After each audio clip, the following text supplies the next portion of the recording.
All right. So my launch is the Jordan 1s, soon after called Air Jordans. Okay, so let me set the stage here. So 1984, it's a big year in pop culture. Prince released Purple Rain. Apple, that's the year they launched the Macintosh computer, and they did their whole Super Bowl ad, the 1984 one. MTV had their first ever Video Music Award, so a lot happening in pop culture that year. Also in 1984, Nike is on the verge of shutting down their basketball shoe division. Low sales. Nike as a company is like on the verge of bankruptcy. Things not going well at Nike. So in response to this, Nike has to find a new spokesperson for their basketball shoes. So anyone who watched the movie Air is probably familiar with a lot of this story, but they have to go find a new spokesperson. So Nike's executives are looking at the draft that year and everyone who came from the draft about to start that season.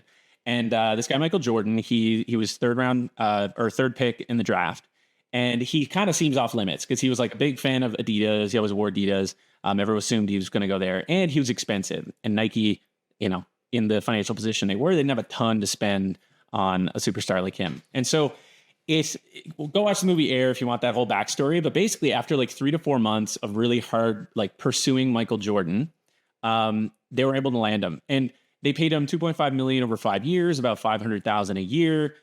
One of the other things that enticed him and brought him onto the team is they created a signature shoe for him. And so they were creating, this guy, Peter Moore, the creative director at Nike, designed this shoe specifically for Michael Jordan. At the time, this idea of like a signature shoe was it was very new. It really hadn't been done before. And the reason for that is in the NBA, shoes were like they were mandated that they all be white. They were pretty much all look the same. Everyone on the team kind of wore the same shoe. And so they created this shoe for Michael Jordan that was all red and black. So it was very different from every other shoe that was being worn in basketball at the time. And they originally called it the Jordans, but eventually they called it the Air Jordans. And the reason being that Michael Jordan soared through the air. His agent at the time, apparently in an exec meeting, came up with the name because anyone who's watched Michael Jordan dunk, he kind of soared through the air. So they created his own signature shoe for him. And so I'm going to kind of touch on a couple of reasons why this launch, I think, was like the best pre-internet launch. And maybe the internet was around by then, but let's say like the best popular internet launch at the time before the internet became an actual thing that we used. First was the pre-launch. So they didn't actually release the shoe until they built a ton of hype around it. And so here's some of the ways they did it. So the first time anyone saw Jordan wear this signature shoe was at an exhibition game in New York. So this is probably likely before the season started. And also before they launched, he actually wore them in his first dunk competition. So he started wearing them before they actually launched them. And so people were starting to see these. The story goes in that game where he wore them in New York. All these kids were like freaking out because he was wearing these shoes that were so different from what everyone else was wearing on the court.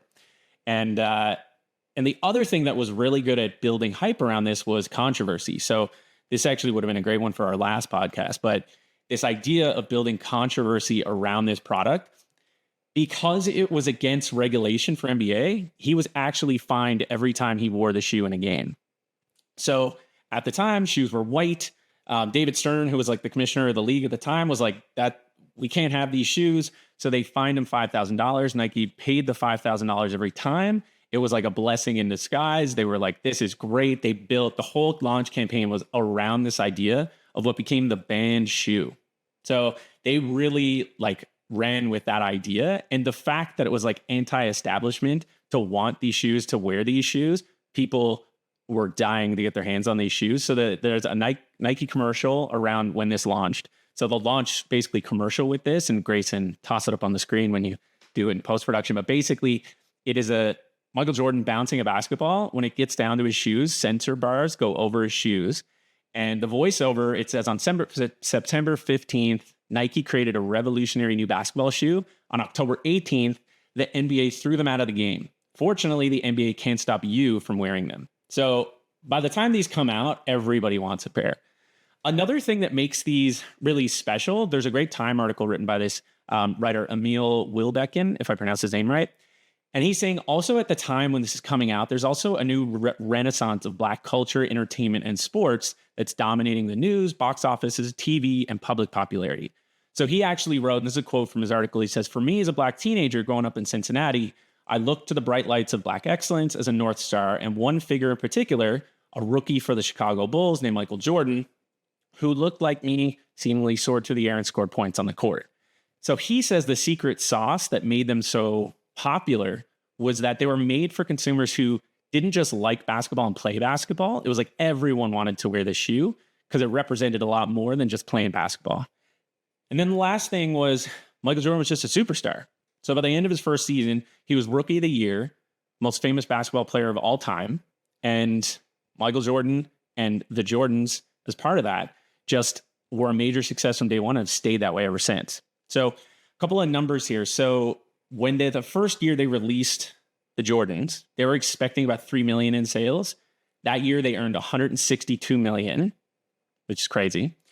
Jordan 1s are some of the most coveted. There's some of the most coveted shoes today. In 2020, Sotheby's auction house sold a pair of them for $560,000. And if anyone's not aware of how much the Jordan brand generates, in 2021, their shoes generated $4.8 billion in revenue. 2022, $5.1 billion. 2023, it was $6.59 billion. So, and if anyone's familiar with like what made Jordan a billionaire today is that back when he negotiated his endorsement deal with them, unheard of at the time, is he was one of the first people to actually put a royalty clause in there. So he didn't just get that 500 grand a year; he got a percentage of every shoe. That's why he's like one of the richest people in the world. So that's it. Right on the buzzer. Yeah, that was great. Let me just say, first off, I will say that Air Jordan, much better pick than chicken nuggets. Yeah. Just a better pick overall. So I'll give that one to you, Jason, for sure. I do think I saw the movie. I am not into sports, but my partner works in sports. And so we went to see the movie, really enjoyed it, loved the story. But I feel like one part of the movie that you kind of touched on here was, I think part of their original strategy was typically they would sponsor a bunch of different athletes. So they would kind of like hedge their bets. And I think in order for them to get Michael Jordan for this, they needed to, instead of sponsoring 12 people, only sponsor him and go kind of all in. I might be a bit fuzzy on the numbers, but it was that concept. And I think that's something really interesting that we can take back to the concept of launch, because I don't know about you guys, but so often when I'm dealing with stakeholders, people kind of like, well, we don't want to go all in, or what if this might also work? And it's really a testament to like, sometimes you just have to believe in the strategy and like really zone in on what you believe to be true. And like, yes, there was risk there. Like, what if Michael Jordan had gotten injured in his first season? Like, this could be a completely different story, but it was almost like they're playing to the upside rather than managing the downside. And I feel like so many companies just try to manage the downside and then they just never get this amount of growth and hype. Yeah, I agree. And if they had went with multiple players too, like they would have just picked up multiple players and none of them were, it's kind of like people who, for your launch, it's like picking one strategy and going all in on that strategy or that tactic and versus spreading it out across. It's like, it's the same amount of investment, but the former way, it's like you're not really going to get much impact across each one. Whereas the other, it's the opportunity, if it's the right one, that you're going to get outsized returns on it. In this case, like they did. So, but yeah, it was a good one. It's a good example too. Like a comparison today is, I guess, picking the right influencer to back your product in a way, right? For people who might in another industry that's not sports, for example. But yeah, and I guess that is something we're starting to see more of. I was going to ask, is that like the 500,000 per year over a few year period? Like how much, I know you mentioned the piece about the royalty clause being different, but like, did they spend more on him versus they would for a typical athlete at that time? Like how much were like Adidas, how much like were they like endorsing athletes for? Like what was the the average, would you say? Do you know? I don't know the average. Like so there's a couple discrepancies between the movie and like reality. In the movie, it was 250 a year, I think. And then Adidas just matched it. But in reality, I think it was more like it was that 2.5 million was the actual number over 5 years. So it was 500,000 a year. I do believe like the other shoe companies were probably willing to pay him a similar amount. I think the royalty thing was a little different.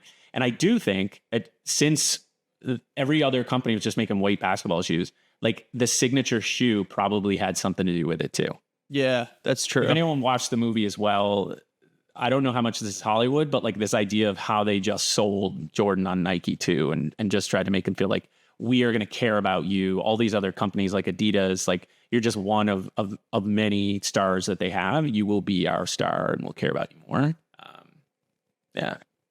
Yeah, that's a huge differentiator. I would say, like from an influencer perspective, just because I know, like from like in the drum world, like I play drums, and there's like the big cymbal provider, which is Zildjian, and they have like a very like select set of cymbals, and you have to play theirs. But then there's a competitor of theirs, Peisty, and a lot of drummers will go there because they'll make specific set like a cymbal line for them.